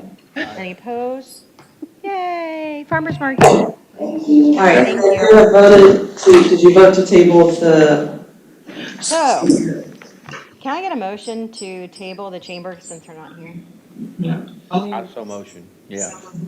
All in favor? Aye. Okay, yay.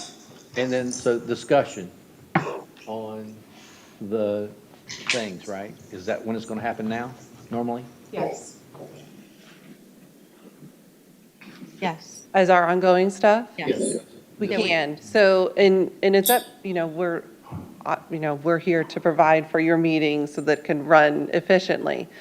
So right now, we have the old business first and the new business, which includes the applicants. And if you would like staff to move old business, which we will consider like these updates and things that then will be voted on, if you would prefer to move those to after the applicants, we can make that change.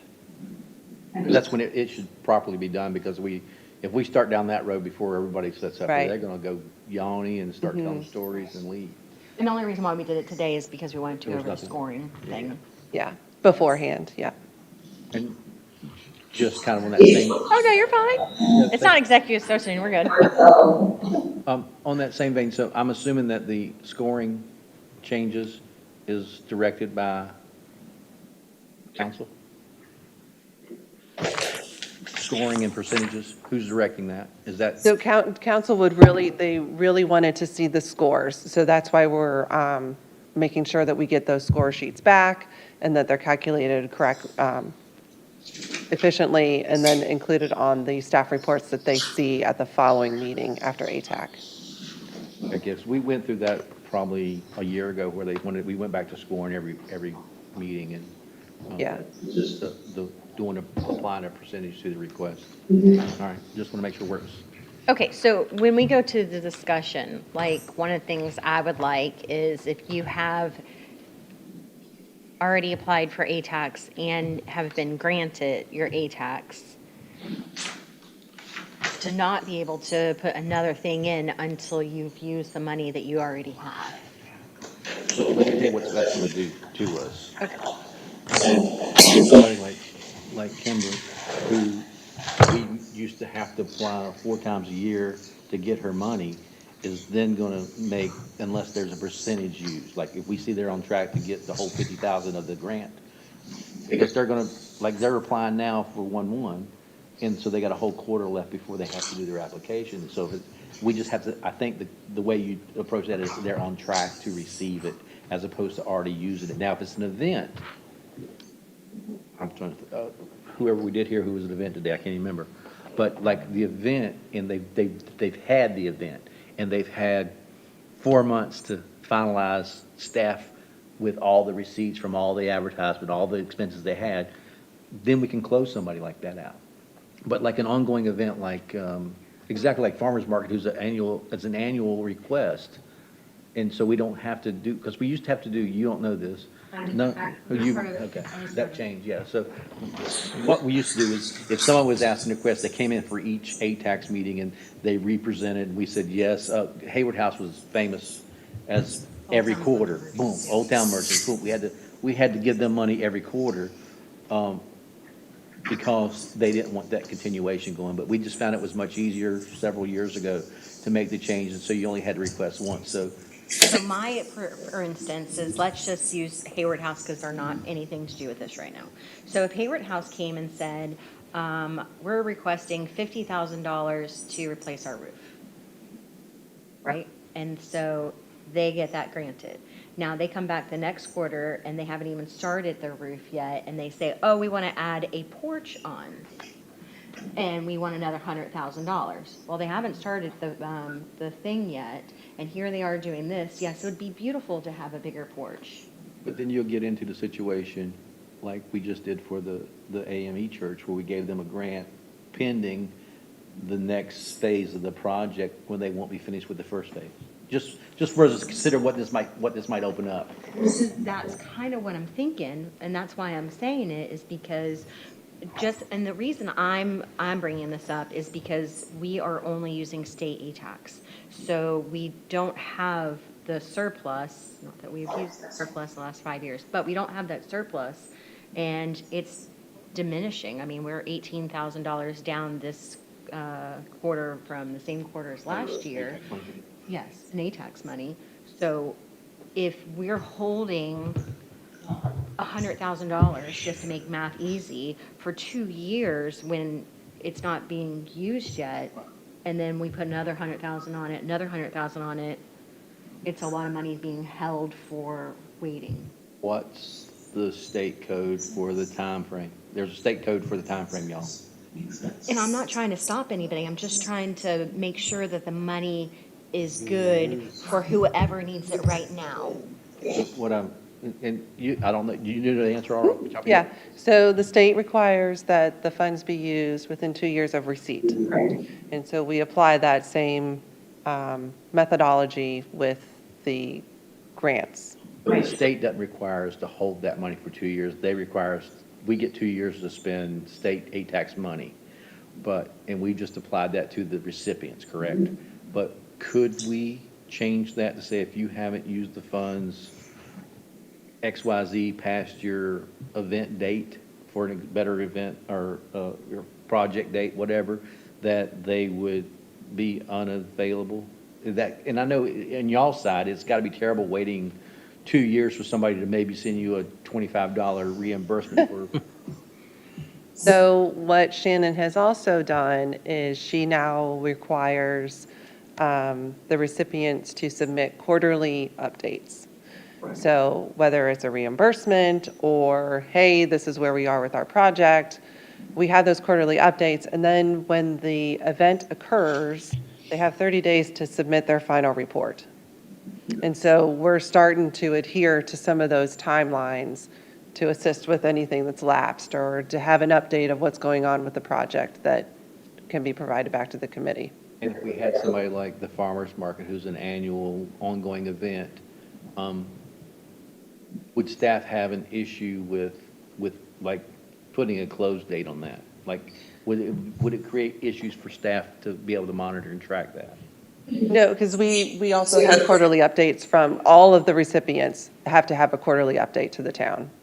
Are you asking, I'm just trying to clarify, are you asking if Kim comes in and asks for $50,000, just make it easy, And she has not used it in that year, giving her only that, because she has to have 2 years, no matter what, to turn her stuff in.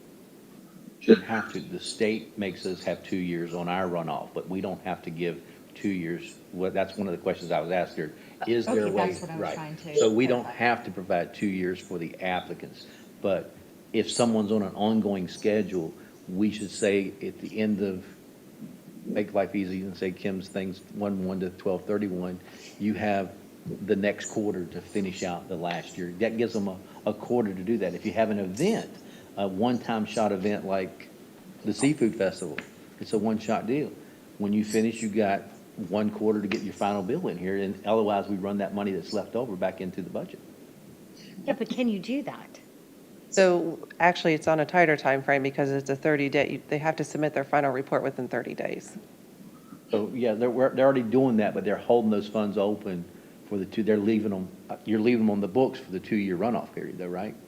Unless we have their final report and they're done, and everything's been requested for reimbursement, then we open those funds back, we lapse those funds and put them back in the available. So they're kind of doing part of it, but they're giving a 2-year runoff on those People applicants. who have not done a final thing. So we would force their hands by saying, you have a 30, 90, 60, whatever date to finalize your last report. Hey, quick, is applicant, would that create financial or any kind of hard? No, that's kind of what we've been doing because our fourth quarter, whatever we spend up until the end of the year would be the only thing I would request, and that would be within the next 30 days. So I'm not spending money that following January or February. You're starting on next budget. That's the next.